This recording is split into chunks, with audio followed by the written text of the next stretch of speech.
அது PODS அந்த ரகம் வந்து பார்த்திங்கன்னா சேவூர் APMC. சேவூர் APMCயில் மினிமம் ப்ரைஸ் 3000 ரூபாய்க்கும் மேக்ஸிமம் ப்ரைஸ் 7272. அப்போது 30 ரூபாயிலேருந்து 72 ரூபாய்க்குள்ளே நமக்கு ஒரு கிலோவுக்கு வந்து கிடைக்கிது மக்களே. அடுத்தது வந்து பார்த்திங்கன்னா மணலூர்பேட். இந்த APMCயில் வந்து பார்த்திங்கன்னா G2 ரகம்.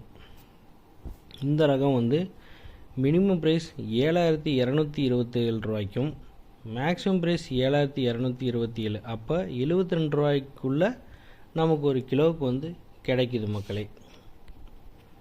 அடுத்து வந்து பார்த்திங்கன்னா கிரவுண்ட்நட் கெர்னல் 80 kg. இந்த ரகம் வந்து பார்த்திங்கன்னா நிறைய ஏரியா APMCகளில் கிடைக்கிது. அது எங்கே தமிழ்நாட்டில்னு பார்ப்போம். திருக்கோவிலூர்